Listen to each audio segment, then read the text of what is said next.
Okay, thank you, Alistair. It's a real pleasure to introduce, and a bit of a challenge, I should say, to introduce Professor Douglas Wallace. I think most of you who know a bit about mitochondria, or very little about mitochondria, will come across his work, if not his publication and lectures. And it was a real challenge. I should start a story because I thought during the pandemic I was going to catch up with both read all the books I haven't read in the classic literature, some of Charles Dickens and other books which I did, and also catch up with part of the mitochondrial work being done, which I've been haven't been able to catch up. And I realized that 2 years of pandemic wasn't enough to catch up with Douglas' work, let alone with the whole mitochondrial world. But I thought I'll start by summarizing some of the awards and honors that Doug obtained, and I thought that was even too long to do that, actually. So I decided to select a few, and I think this just summarizes some of the key awards, but also the breadth of the work that Doug have done. And I wanted to point out especially the Franklin Institutes and the Johnson & Johnson, which are real recognition of the kind of work that Doug have been doing. But I came across through his CV 2 awards, which I have to say I'm very envious of. And the first one is the most valuable professor. I think that would be enough for anybody's career. But it's the second one that really actually makes me truly envious, which is, most animated instructor. And I think we'll have to ask Doug exactly what that award entails and what the prize is. But going back to his achievements, so Doug did his PhD in 1975 in what was at the time a very obscure area of research, which was cytoplasmatic genetics in mammalian tissue culture cells. And I saw an interview of Doug many years ago where he said, and Doug correct me, that he, at the time when he started doing his postdoc, he was told, do not go into this field because basically we know almost everything about mitochondria. And I remember being told the same thing when I finished my degree and was doing my PhD, stay away from mitochondria. There are a few things to know here and there about ATP and ATPase, but this is a field that will be over and done within 2 or 3 years. And funny enough, Doug is one of those people who definitely says no to people giving him advice that's clearly are not based on reality. And just to summarize some of the work that he went in to do, his pioneer work in the study of mitochondrial DNA, introducing human mitochondrial genetics into the field of molecular genetics, where everybody was looking at the human genome. People completely forgot about mitochondrial DNA. He was the first to identify genetic mutation or mitochondrial mutation that was associated with inherited disease, instrumental in the study of mitochondrial genome. He has also worked at all levels, and this is what I really like, at all levels of the mitochondria, not only at the population level, but also at the fundamental. I'll show some of that through some of his papers. And of course, his major contribution in showing that the maternal inheritance of mitochondrial DNA and what's been known as the mitochondrial Eve to actually manage to reconstruct the origin and ancient migration pattern of women through variation of mitochondrial DNA. And lately, this is where it was the first time I came to notice some of the work of Doug was in the importance of mitochondrial DNA and mitochondrial mutation in complex diseases or non-inheritable diseases.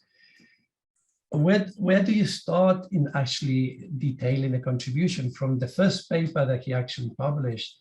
Let me move this away. In showing the mutation of mitochondria in human cells to contributing. Something happened to my presentation. Okay, sorry, I'm going to have to. Okay, sorry, I'll have to go into this. I don't know where people can actually see this. Okay, so he has actually contributed not only to the work at population and human levels, but also specific diseases, and show the importance of mitochondria in neurological diseases like autism and epilepsy and schizophrenia. He has worked at the fundamental level of the mitochondria, looking at the function of different aspects of mitochondrial Pca cycle, as well as the electron transport, the influence of mitochondria in the function of whole cells, in mitophagy. I have been at the cutting edge of the utilization of technology to study mitochondria, and I was reading one of his papers on FLIM. We just published a paper ourselves, and looking at the importance of looking at NADH and understanding metabolism. Of course, when it comes to mitochondria, we'll talk about life extension. And I think Jeffrey will be actually delighted about this paper, looking at the importance of mitochondria in space flight. Of course, nowadays, you cannot do any mitochondrial work without talking about COVID. And finally, of course, is the work that relates to common diseases. Myself and Alistair, and I think Alistair showed me this paper many years ago when it came out, with this very intriguing title, Mitochondria as Chi. And I would recommend, Doug had done a number of talks that are in, you can find in YouTube, where he expands on this concept. I think this paper is as relevant today as it was when it came out at the time. And I'm hoping that that will cover some of this week's presentation. But today, he promised us to walk us through electromagnetic coupling in the biological context. And with that, I think I'll pass it over to Darren. Thank you.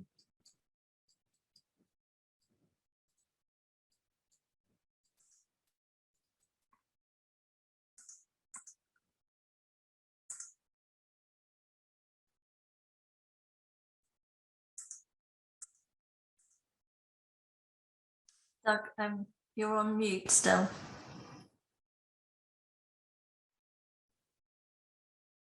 Okay, all is well.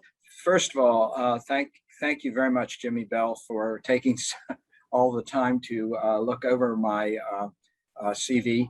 The most animated professor is one of the ones that I'm most proud of, provided by medical students who are notoriously critical. But we have a lot of fun talking about the role of mitochondria in medicine. So that was that award.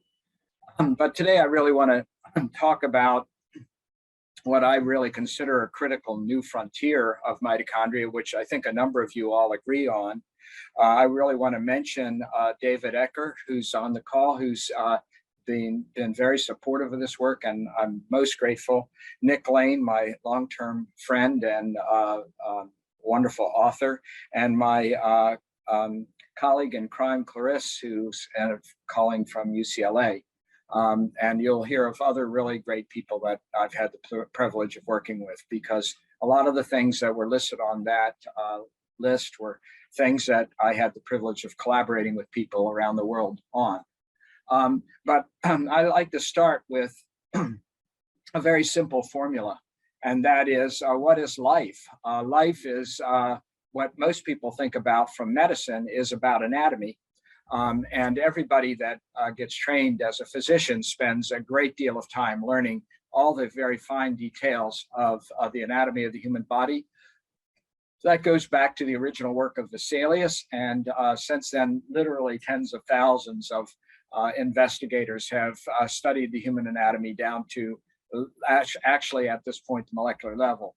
And of course, information, that's a big area right now with digital sequencing, and the idea that if we could sequence all the human genomes in the world, we would know everything about human biology and disease. And I'd like to argue that that's not in fact true, because we have to think about one other factor, and that's what animates us, and that's energy. And until we really look at energy as it relates to human health and disease, we really can't understand the human condition, because the cadaver that people dissect when they're medical students is perfectly fine anatomically. It just has one problem: it's dead. And we need to figure out what's the difference between being alive and dead if we really want to understand human biology. So basically, in the early 1970s, I asked myself a simple question, which is what's the big question that's remaining unanswered? And that is, what's the role of energy in human health and disease? And that led to the mitochondria, which even at the time people knew generated much of the energy for our post-mitotic cells. And the recent observation by Nass and then ultimately Vinograd isolating the mitochondrial DNA, the realization that there was a DNA inside the mitochondria. And I argued that if there was DNA, it could mutate, and if it mutated, it could give disease. And the idea would be that that might affect energy. So we started focusing then on the role of mitochondrial variation in human health and disease. As it's turned out, this has led us into a plethora of fascinating areas. But in the area of medicine, we believe now it's very relevant to psychiatry, neurology, cardiology, nephrology, dermatology, ophthalmology. In fact, it turns out that once you think about energetics, there is not a single clinical subspecialty that isn't, in fact, impinged on by energetics. So we now then have tested the hypothesis that, in fact, bioenergetics is the central factor in health and disease. Now, this then leads to an interesting observation, and that is that once you begin to really understand, or at least begin to understand the biology of the mitochondria, you become to realize that it's really a physical entity rather than a traditional biological entity, as would be the traditional natural scientist's perspective. And this physical component of that opens a whole new area in which we could think of physical principles as having great relevance to human health and disease. And one of the interesting points of this is that, yes, biophysicists have been interested in physical processes such as transport of ions across the plasma membrane. But there's an interesting aspect of that, in that the plasma membrane is about 30 millivolts in potential. But if you look at the mitochondria, it can be up to 180 millivolts. So it's in fact somewhere between 2 and 4 times, 5 times more energetic than the differential in the plasma membrane. Yet people have not really thought much about the bioenergetics of the mitochondria, primarily as a membrane potential, but primarily the bioenergetics of the plasma membrane. So the question then, since there are only one plasma membrane per cell, but there are hundreds to thousands of mitochondria with this very high membrane potential, this raised the question to me, well, if we're looking at things like the electroencephalograph or the electrocardiograph or the emanations from the brain of magnetic radiation, what are we looking at? Everybody has traditionally thought that that was alterations along the plasma membrane, but I would like to hypothesize that in fact the larger signal may be coming from the mitochondria, and that then leads to what we're going to discuss today. So just as background, the human cell is an amalgamation of 2 different life forms, and Nick Lane has done a wonderful job of clarifying this for the world. But there are 2 different life forms came together, a hypothetically archaeobacteria that gave rise to the nuclear cytosol, and an oxidative bacteria that gave rise to the mitochondria. And because they had 2 different life forms, they have independent and parallel information storage and retrieval systems. So the original bacterial oxidative bacteria, of course, had a genome very similar in size to the subsequent nuclear cytosolic organism. But over the period of the establishment of the symbiosis, many of the genes from the oxidative bacteria were transferred into the nucleus. And then about 1 to 2,000 of the mitochondrial genes are now scattered across the human chromosomes. But it still retained a small circular mitochondrial DNA, which is 16,569 base pairs. And it's replicated inside the mitochondria by a nuclear encoded DNA polymerase, transcribed into RNA by a nuclear encoded RNA polymerase, and it generates 22 transfer RNAs, a large and a small ribosomal RNA gene, and 13 polypeptides. And those 13 polypeptides are translated on mitochondria-specific ribosomes. Let's see if I can do pointer here. And these ribosomes are unique in that they're sort of halfway between a classic bacterial and a eukaryotic ribosome, but they're still sensitive to inhibitors such as chloramphenicol. They initiate polypeptide synthesis by N-formyl methionine, and they and are exclusively responsible for making these 13 polypeptides. And what are those 13 polypeptides? Well, I'd like to argue that they are the equivalent of the wiring diagram of the energy generating system. There are 7 of the 45 proteins of the enzyme we call complex 1, 1 of the 11 proteins of complex 3, 3 of the 13 proteins of complex 4, and 2 of the 17 to 18 proteins of complex 5. And many of these proteins are key electron and proton carriers, and thus they provide the electrical circuitry for this system. Of course, it is important to keep in mind the nucleus still must coordinate with the mitochondria to generate the other 1 to 2,000 genes that are assembled, these respiratory complexes, to assemble this complex structure. Now, to make a very long story short, the mitochondrial system is basically a double membrane structure with an outer membrane, an intermembrane space, an inner membrane, and a matrix. And this would have been the original classic view that was worked out in the 70s. But what we now know is that reducing equivalents coming from, say, glucose in this case through glycolysis to give you pyruvate then be assayed metabolized to pyruvate dehydrogenase to generate acetyl-CoA to drive the Tca cycle. The Tca cycle's purpose is to strip the hydrogens off the hydrocarbons to carry it on a carrier NAD and then the 2 hydrogens. And then the hydrogens are oxidized by the electron transport chain along the mitochondrial inner membrane, complex 1, CoQ, complex 3, cytochrome C, complex 4. And then 2 electrons reduce an atom of oxygen to give you water. Now, as you know, the energy that's released as the electrons flow from reduced to oxidized are used to pump protons across the inner membrane to give you an electrochemical gradient that is positive and acid on the outside and alkaline and negative on the inside.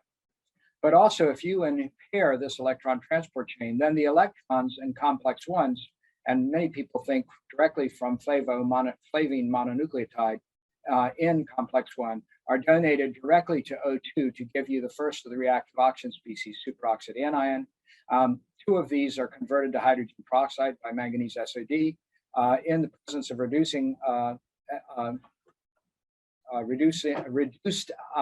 heavy metal, that can be converted to hydroxyl radical, and these are the reactive oxygen species. The mitochondria also regulates calcium because it's negatively charged on the inside, and there's a specific transporter for calcium. And the mitochondria has a self-destruct system called the permeability transition pore, the structure of which is still debated. But if the membrane potential gets low, or oxidative stress gets high, or calcium load becomes excessive, the system goes from a closed door to an open channel. It short circuits the membrane potential. Fluids flow into the mitochondria. The inner membrane swells. The outer membrane becomes perforated by Baxter and Beck, and that releases a whole series of stored proapoptotic proteins to kill the cell with the damaged mitochondria. And why would that be important? Because you don't want to release these bacteria into the bloodstream because you will generate an inflammatory response. And so we're going to talk a little bit today about a mutation in one of the mitochondrial DNA encoded proteins in the ND6 gene. Now, the mitochondrial DNA then is a circular molecule, as I said, 16,569 base pairs, codes for a regulatory region, a small and large ribosomal RNA, 7 proteins of complex 1, NB1, 2, 3, 4L4, 5, and 6, cytochrome B of complex 3, CO1, 2, and 3 of complex 4, and ATPase 6 and 8 of complex 5. And there's a tremendous amount of genetic variation in this genome. And as Nick Lane just recently pointed out, that variation becomes sorted out as the high mutation rate of the mitochondrial DNA in the female germline generates lots of descendant cells, which then segregate the heteroplasmic mutant mitochondrial DNAs into pure forms, which then can be acted on by selection. So what we're seeing is a tremendous amount of variation being introduced into the human population all the time. Now, this can be deleterious mutations, and just as an example, this would be a mutation in the tRNA leucine gene at nucleotide position 3243. And if you have a high percentage of this mutant, you get cardiomyopathy, myopathy, and neurodegenerative disease. But if you have only 10 to 20% mutant, you'll get type 2 diabetes or autism. And if you have 100% mutant, you die of an infant with Lee syndrome.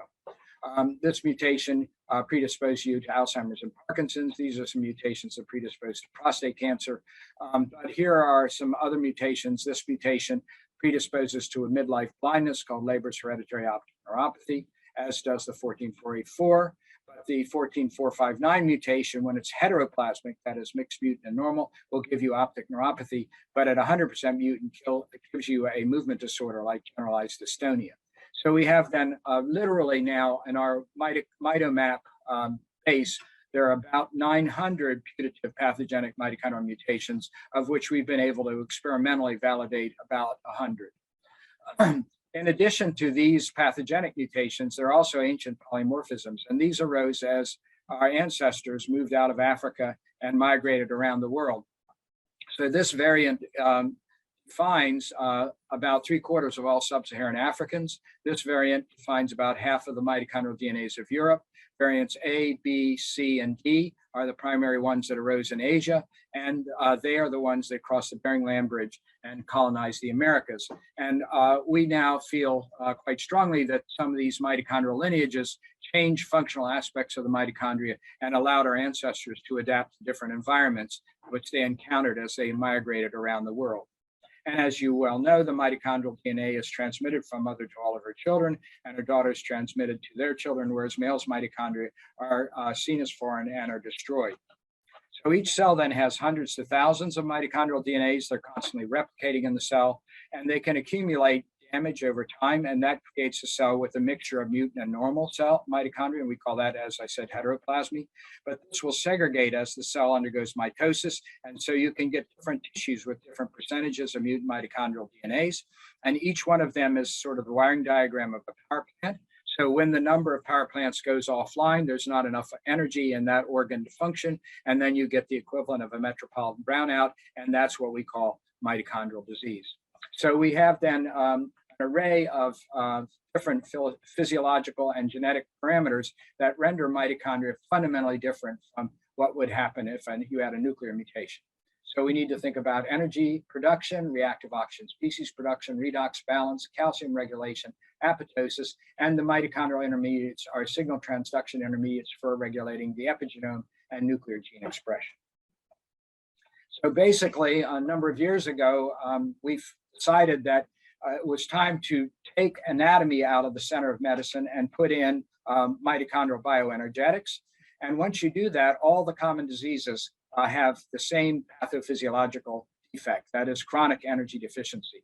So if you have an oxidative phosphorylation defect, you have reduced energy, increased reactive oxygen species, change redox, change calcium. This energetic defect will impair mitochondrial DNA replication. You will accumulate damage to the mitochondrial DNA over time, and that will erode energetics. And we believe that's the basis of aging and why many diseases have a delayed onset and progressive course, because if you start with a non-pathogenic mitochondrial defect, you can then augment it with these somatic mutations to cross-expression thresholds to give you these diseases.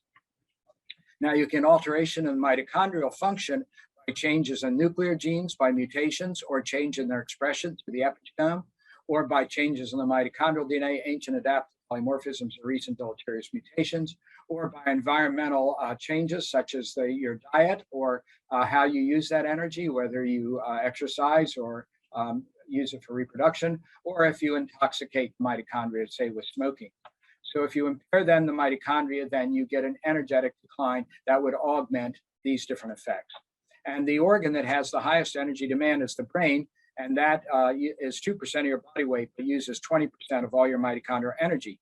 So even a subtle change in mitochondria is going to give you neuropsychiatric disorders. But then the heart is also high energy demand, muscle, and renal. And these are the organs for all the common diseases.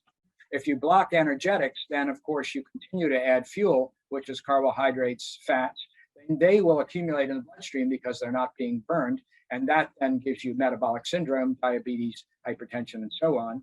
And if the energetics fails and apoptosis requires mitochondrial energy to occur, then you release more and more mitochondria, and this drives then the inflammatory process. And that's why all mitochondrial diseases, all common diseases, also have an inflammatory component.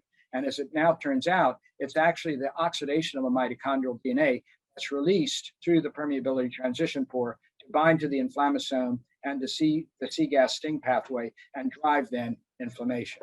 So now we have a coherent pathophysiological mechanism for all of the common diseases. So this is a pedigree that was originally found by Zeviani's group, but this woman had a mutation in a mitochondrial DNA, which is blocked out on my screen, in the ND6 gene of the mitochondrial DNA.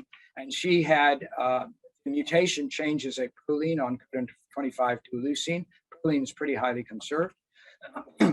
And she had 50% mutant, and she had optic atrophy in her blood. She had optic atrophy and cerebellar ataxia. Her sister had 5% in her blood, and she was perfectly normal.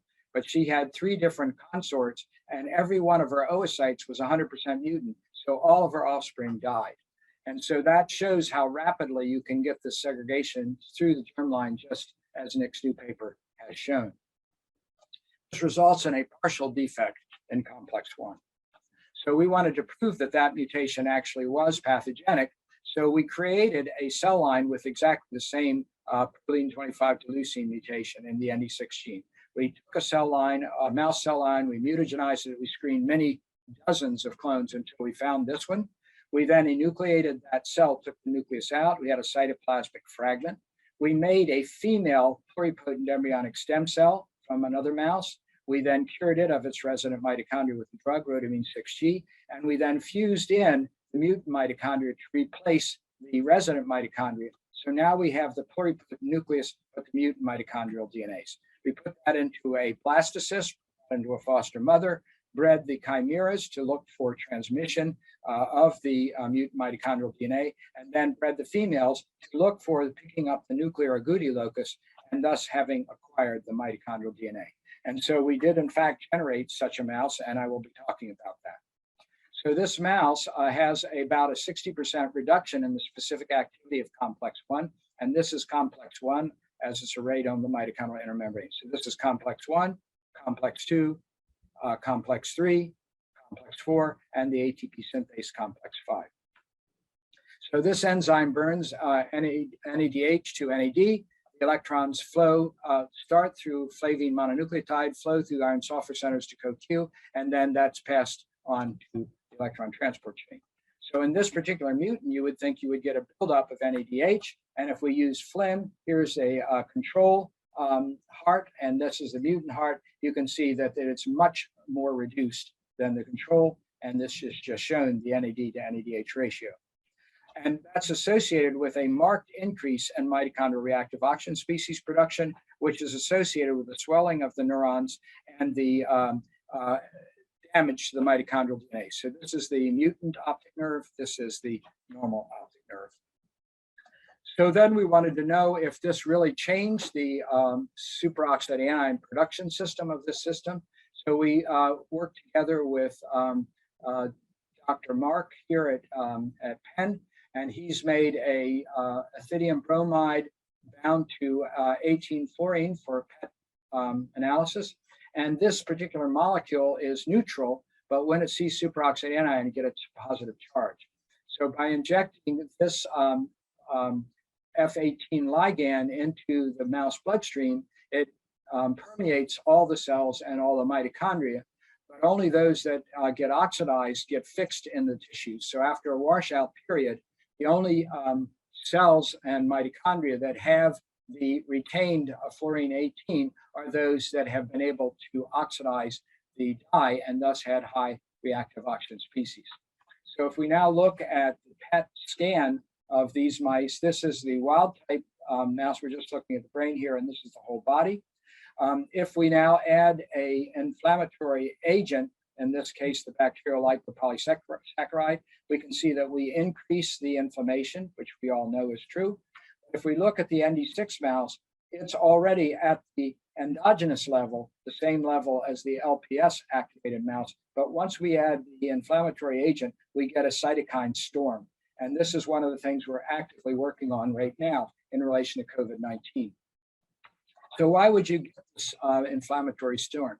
Well, if you have an antigen, LPS, it's then seen by the T effector cells, and they are primarily glycolytic, and they then initiate ROS production and cytokine production and create inflammation to kill the infection. But of course, if you let that go uncontrolled, you would kill the individual. So we also have T regulatory cells, and they're oxidative, and they damp down this effect. And it turns out that we were able to show that the T effector cells, by this oxygen consumption, are glycolytic, whereas the T regulatory cells are highly oxidative. And so as a result, as the ND6 mouse ages, the oxidative T regulatory cells begin to die off, leaving the T effector cells undamped, and thus creating the excessive inflammation. So then, together with my colleague, Eric Marsh, we then took our mice and we asked the question, was there a significant behavioral effect on these animals? So here what we're doing is we're looking at the socialization of the mouse, and this is a mouse is choosing between a novel inanimate object and a novel mouse, and most mice will want to see what the novel mouse is doing. You can see that the ND6 mouse has a reduced social interaction and is preferentially interacts with the inanimate object. And this is seen by several different indicators. The mouse is also compulsive. If we then give it some object to manipulate, and these are marbles put in its cage, all mice will bury some marbles, but the ND6 mouse buries all the marbles and very compulsively. If we look at the concern of the mouse for anxiety-inducing situations, and this is called the zero maze, where the mice are put on a elevated track, which part of it is enclosed and part of it's not. A normal mouse will go along the track to explore, whereas the mutant mouse will cower in the enclosed area, as did this mouse. Same is true for whether it will be in the center of an open field or not. And then so the normal mouse, as soon as it's put in an alien environment, it just freezes. And that's all shown by this other test called fear conditioning. So these mice are extremely anxious. They have obsessive compulsive behavior, and they have social problems. So we can then ask, are they more prone to seizures? So we can treat them with this particular drug, and we just give it as an aerosol. And we then look at how much of the drug induces the seizure. And you can see that the ND6 mouse induces seizure. The seizures are induced much earlier, lower concentration. And then finally, Eric Marsh's contribution was to do implant electrodes into the brain of these animals and to actually do a electroencephalograph. And what we can see here is that the mutant animals have a reduction in the delta and theta waves. They also have a statistically significant reduction in all waves in both the cortex and the hippocampus, and that's shown by this false color image. And this is exactly what we see in autism, that is delta and theta waves are reduced. So then we asked, well, what's the biochemistry of this? Was there a mitochondrial defect?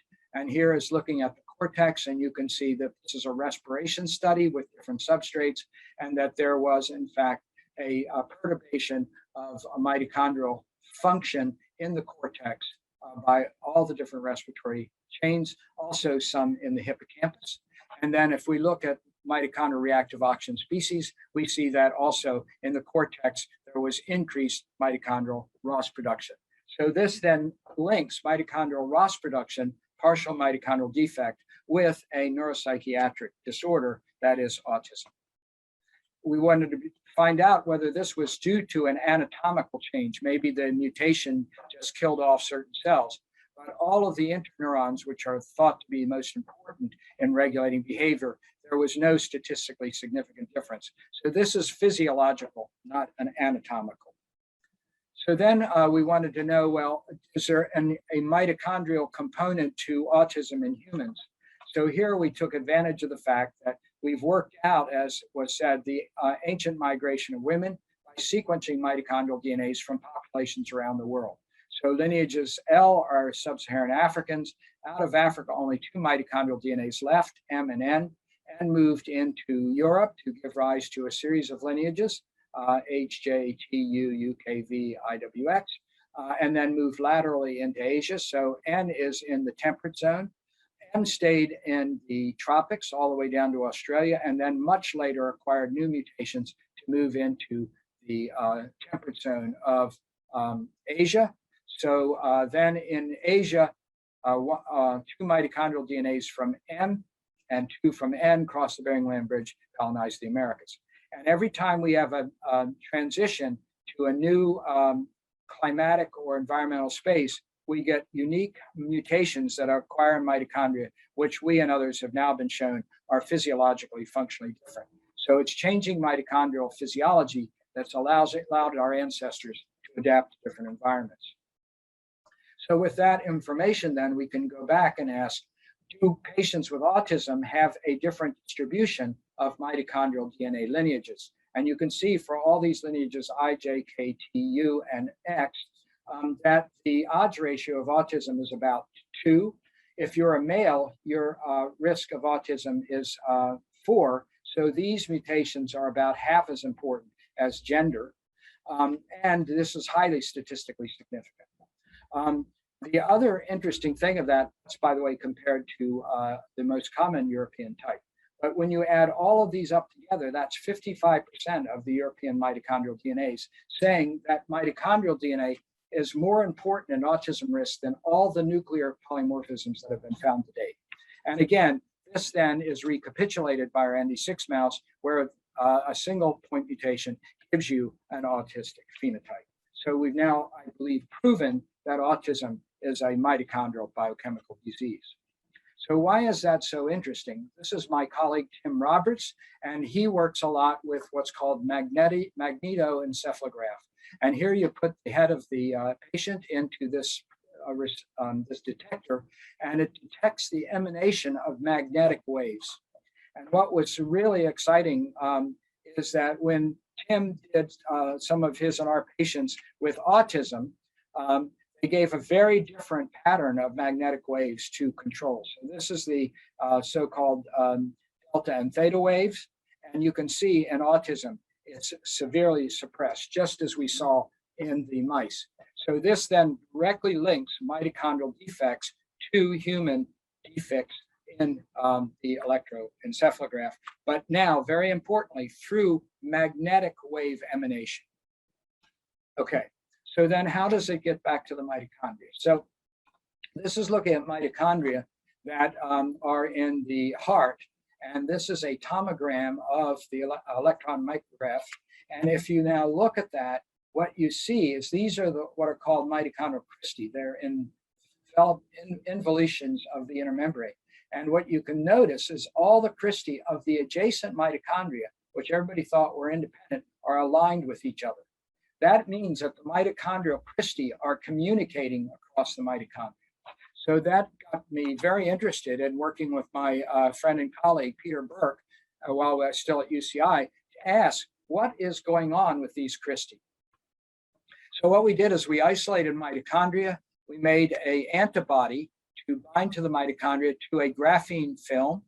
Graphene films are very nice because they change their electrical conductance based on pH. So you can then put a potential, and you can measure then the change in potential as an indication of pH.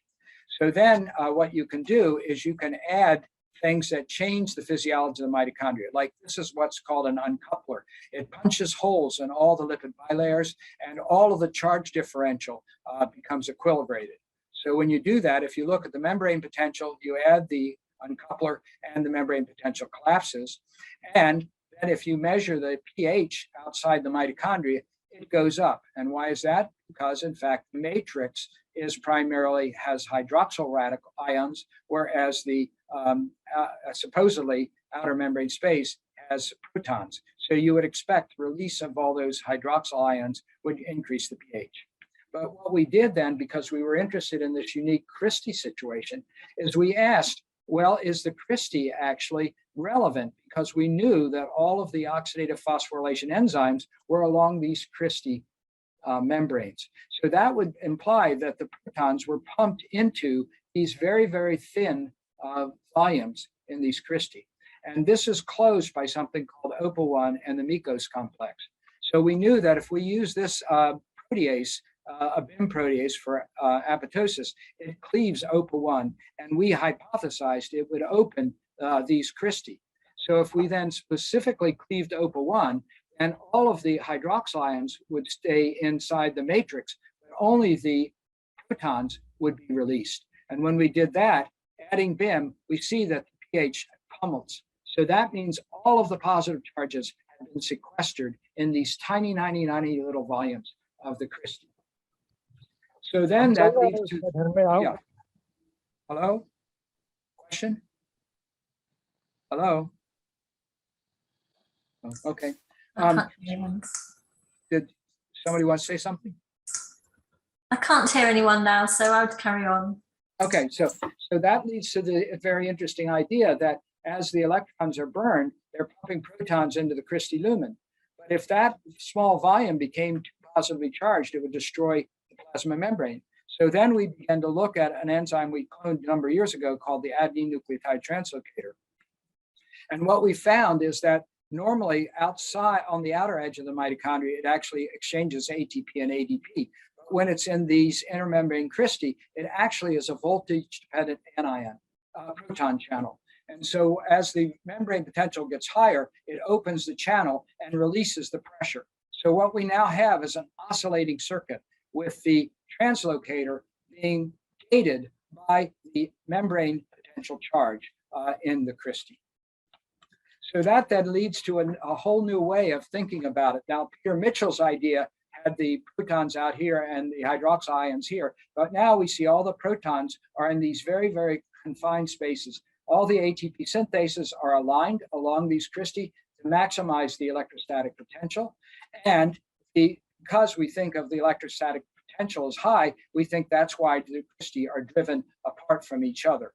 So the translocator then is the pressure release valve for the Christie, but over here it's acting to export the ATP. And my colleague Peter Burke has just acquired the ARI scan super resolution Zeiss microscope. And now here's a mitochondria inside a living cell, and you can see each of the Christie is in fact lit up by the fluorescent probe. So we've now proven that this is in fact the way energy is stored in the mitochondria. To look at that more interestingly, Peter manufactured these 1 by 5 micron tubes, which we could then feed mitochondria into, and they would move down the tube. And then we could add substrates to these tubes and energize the mitochondria. And when we do that, as the substrates diffuse, we turn on the mitochondria. But what was amazing is the mitochondria are flickering. That is that the membrane potential is oscillating. And so we looked at that further. We used carbon nanotubes. We made a membrane potential, and we flowed the mitochondria across the carbon nanotubes so we could actually look at the changes in the membrane potential. So here's the tube, and here is the carbon nanotubes. And what you can see is that as a mitochondria gets to the carbon nanotubes, of course, there's a big change, but now you see oscillation. Then the mitochondria goes by, then more oscillation. So that proves that, in fact, not only is the mitochondrial overall membrane potential high, but it also is oscillating. And that has been found by others in a more crude way, showing that there's actually cyclic oscillation of mitochondrial function, and that occurs in heart, muscle, and we believe the brain. So then the idea is that we have movement across the system as an oscillating circuit. And what's interesting is that the riboflavins, flavine mononucleotide, is actually the key component of respiratory complex 1. It's also critical in all of the secondary enzymes, including complex 2. And as more recently has been found, flavines then have an interesting capacity of giving you a radical pair bifurcation. And you can instigate this by mild blue light. But when you do that, and by the way, I'm sorry, and this is also modulated by a magnetic field and particularly very sensitive to pH. So when it's very low pH, the effect of the, in this case, nuclear spin effect is greater than in an alkaline pH. And this is just some of the papers that indicate that. So why would that be important? Because if you remember, the membrane, Christie is pumping all the protons into the intermembrane mitochondrial Christie lumen, and therefore a very low pH, very high proton concentration. So what that would mean is that these flavines are under extraordinary low pH, and that this pH is oscillating. And then what other people have found is that this oscillation of the flavine singlet triplet setup also changes the ability to generate reactive oxygen species. So now we have two things going on. We have the potential of a system to generate electromagnetic fields, and at the same time, a pH gradient that will oscillate generation of the signaling system of superoxide anion. So now we've put together both the transmitter and the receptor. And I think that we're getting close then to some kind of coherent idea of how we could have a physical expression of mitochondrial function. So then this leads to the idea that if in fact there are field effects, and we just heard a very nice lecture this week from Clarissa's group, that there are field effects, then these mitochondria could be interacting with each other. And as you saw with the Christie alignment, acting coherently. That would mean that all the mitochondria might be oscillating in phase. And the mitochondria interact with microtubules, and they themselves are charged. And that would generate an oscillating system that would give the pre-excitation system to then activate synapses. And we feel that that may be very important in how our brain actually works in generating novel and fast-acting thoughts. So that then leads us to the great work of Matthew Fisher, who's been interested in, is there a quantum effect of memory? And he's been very interested in these Puzner molecules, which involve calcium and phosphate groups. And the interesting thing about phosphate is it has a nuclear spin of 1/2. And that means that it is possible that you could have, in fact, coordination between the spins of the phosphates around this Puzner molecule. And he has proposed that that may, in fact, then provide some kind of physical memory through interaction of the entangled nuclei. So why is that important? Well, these Puzners would then be calcium and phosphate in the mitochondrial matrix, and the mitochondrial matrix has a high pH, and that's where the Puzners are stabilized. The mitochondria regulates calcium through the uniporter, and the phosphates, of course, are regulated by the translocator. The other interesting aspect, though, that I think is important is that the only other atom that has a spin 1/2 is the proton. And if I just showed you what's amazing about this system is it's all about proton flux. And it's going into extremely high concentrations in very, very small volumes. So is it possible that, in fact, there's some kind of coherence of the spins of the protons in these mitochondrial Christie lumen? And could they then, in fact, be generating the magnetic fields that we see in magnetoencephalographs and that would be then phasing the Puzners? So how are we going to test that? So what Dr.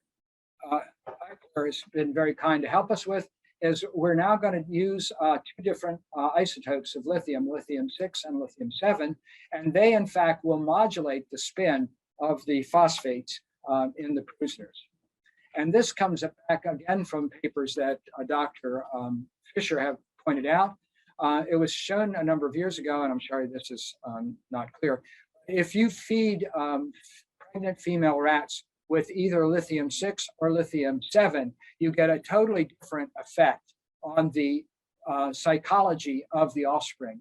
Lithium-7 is basically makes the offspring more docile and more normal, whereas lithium-6 makes them extremely hyper.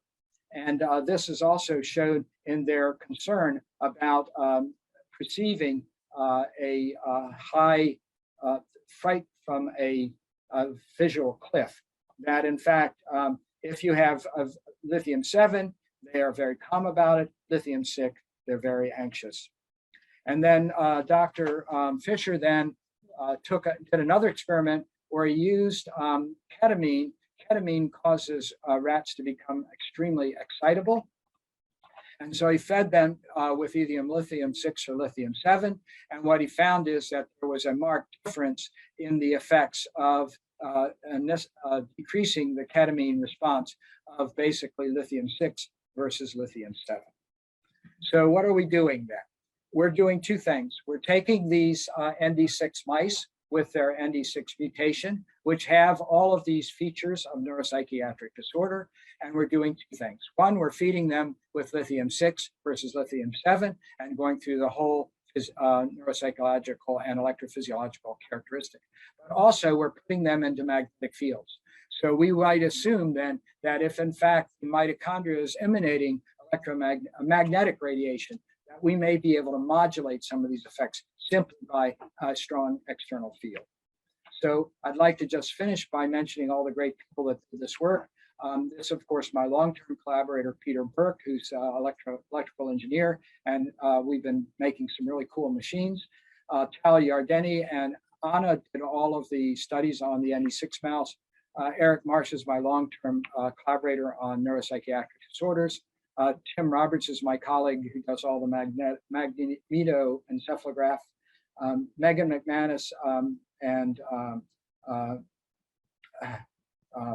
Martin Picard did much of the mouse work. These are all the great people that keep the system working. These two individuals did all the population genetics, and here we are. And right now, this is what we're funding. But as of, I think, a couple of weeks ago, we can now add Ionis, and thank you.